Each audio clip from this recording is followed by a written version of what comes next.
नमस्कार दोस्तों, एक बार फिर से स्वागत है आपका एलजे कथा में। रावण के जन्म की कथा। जब श्री राम अयोध्या में राज्य करने लगे, तब एक दिन समस्त ऋषि मुनि श्री रघुनाथ जी का अभिनंदन करने के लिए अयोध्यापुरी में आए। श्री रामचंद्र जी ने उन सबका यथोचित सत्कार किया। वार्तालाप करते हुए अगस्त्य मुनि कहने लगे, युद्ध में आपने जो रावण का संहार किया वह कोई बड़ी बात नहीं है, परंतु द्वंद्व युद्ध में लक्ष्मण के द्वारा इंद्रजित का वध सबसे अधिक आश्चर्य की बात है। यह मायावी राक्षस युद्ध में सब प्राणियों के लिए अवध्य था। उनकी बात सुनकर रामचंद्र जी को बड़ा आश्चर्य हुआ। वे बोले, मुनिवर, रावण और कुंभकर्ण भी तो महान पराक्रमी थे, फिर आप केवल इंद्रजित मेघनाद की ही इतनी प्रशंसा क्यों करते हैं? महोदर, प्रहस्त, विरूपाक्ष भी कम वीर न थे।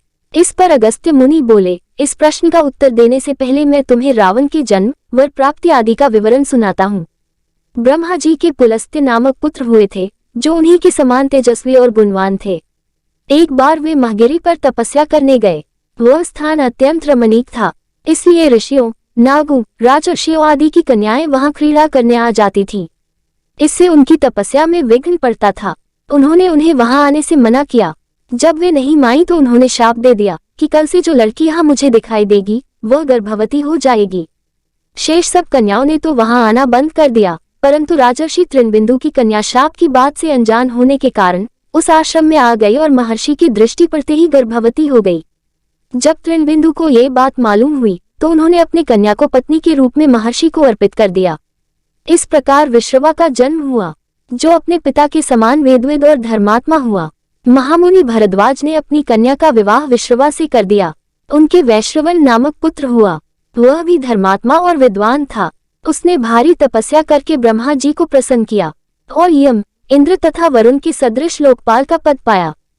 फिर उसने त्रिकूट पर्वत पर बसी लंका को अपना निवास स्थान बनाया और राक्षसों पर राज्य करने लगा। श्री राम ने आश्चर्य से पूछा, तो क्या कुबेर और रावण से भी पहले लंका में मांसभक्षी राक्षस रहते थे?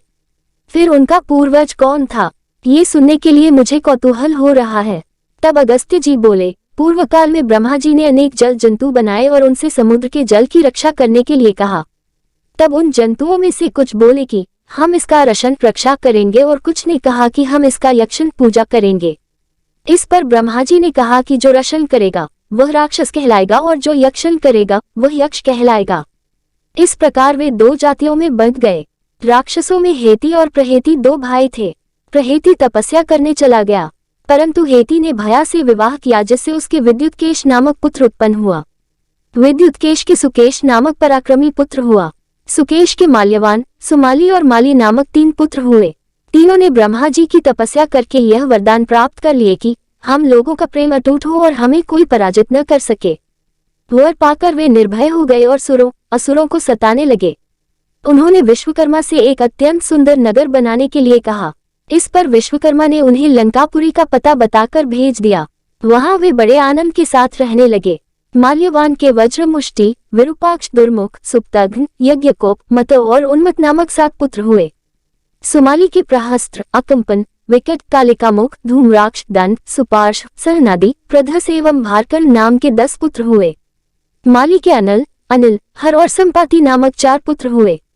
ये सब बलवान और दुष्ट प्रकृति होने के कारण ऋषि मुनियों को कष्ट दिया करते थे।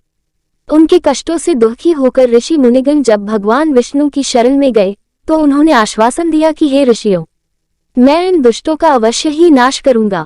जब राक्षसों को विष्णु के इस आश्वासन की सूचना मिली तो वे सब मंत्रणा करके संगठित हो माली के सेनापतित्व में इंद्रलोक पर आक्रमण करने के लिए चल पड़े। समाचार पाकर भगवान विष्णु ने अपने अस्त्र शस्त्र संभाले और राक्षसों का संहार करने लगे। सेनापति माली सहित बहुत से राक्षस मारे गए और शेष लंका की ओर भाग गए। जब भागते हुए राक्षसों का भी नारायण संहार करने लगे तो माल्यवान क्रुद्ध होकर युद्ध भूमि में लौट पड़ा। भगवान विष्णु के हाथों अंत में वह भी काल का ग्रास बना। शेष बचे हुए राक्षस सुमाली के नेतृत्व में लंका को त्याग कर पाताल में जा बसे और लंका पर कुबेर का राज्य स्थापित हुआ। अब मैं तुम्हें रावण के जन्म की कथा सुनाता हूँ। राक्षसों के विनाश से दुखी होकर सुमाली ने अपनी पुत्री कैशी से कहा कि पुत्री, राक्षस वंश के कल्याण के लिए मैं चाहता हूँ कि तुम परम पराक्रमी महर्षि विश्रवा के पास जाकर उनसे पुत्र प्राप्त करो। वही पुत्र हम राक्षसों की देवताओं से रक्षा कर सकता है। अगस्त्य मुनि ने कहना जारी रखा, पिता की आज्ञा पाकर कैशी विश्रवा के पास गई। उस समय भयंकर आंधी चल रही थी, आकाश में मेघ गरज रहे थे।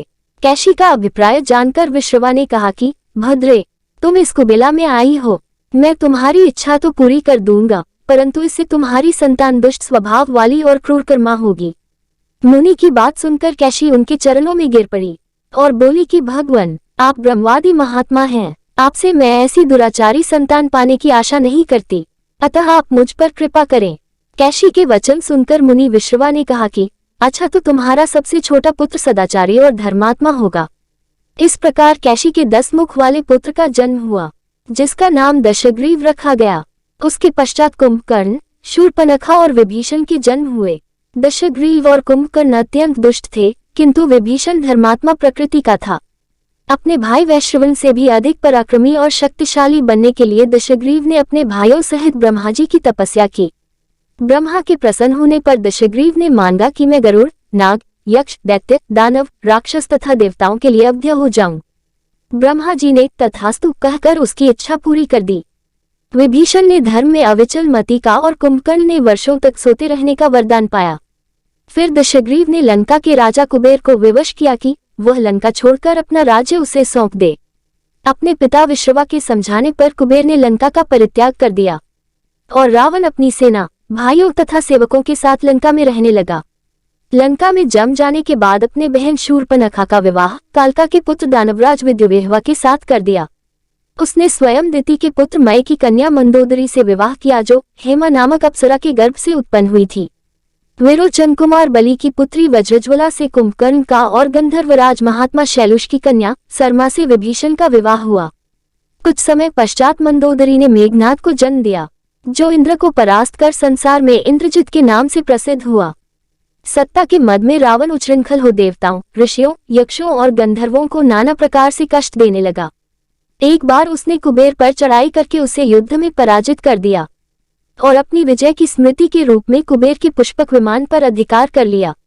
उस विमान का वेग मन के समान तीव्र था। वह अपने ऊपर बैठे हुए लोगों की इच्छानुसार छोटा या बड़ा रूप धारण कर सकता था। विमान में मणि और सोने की सीढ़ियां बनी हुई थीं और तपाए हुए सोने के आसन बने हुए थे।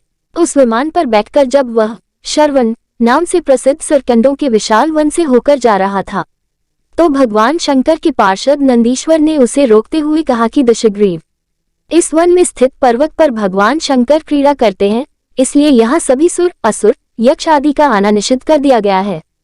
नंदीश्वर के वचनों से क्रुद्ध होकर रावण विमान से उतरकर भगवान शंकर की ओर चला। उसे रोकने के लिए उससे थोड़ी दूर पर हाथ में शूल लिए नंदी दूसरे शिव की भांति खड़े हो गए। उनका मुख वानर जैसा था। उसे देखकर रावण ठहाका मारकर हंस पड़ा।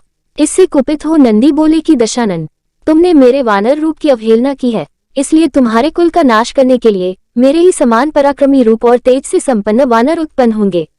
रावण ने इस ओर तनिक भी ध्यान नहीं दिया और बोला कि जिस पर्वत ने मेरे विमान की यात्रा में बाधा डाली है, आज मैं उसी को उखाड़ फेंकूंगा। ये कहकर उसने पर्वत के निचले भाग में हाथ डालकर उसे उठाने का प्रयत्न किया।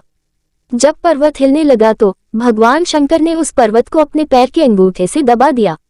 इससे रावण का हाथ बुरी तरह से दब गया और वह पीड़ा से चिल्लाने लगा। जब वह किसी प्रकार से हाथ न निकाल सका तो रोते रोते भगवान शंकर की स्तुति और क्षमा प्रार्थना करने लगा। इस पर भगवान शंकर ने उसे क्षमा कर दिया और उसकी प्रार्थना करने पर उसे एक चंद्रहास नामक खड्ग भी दिया।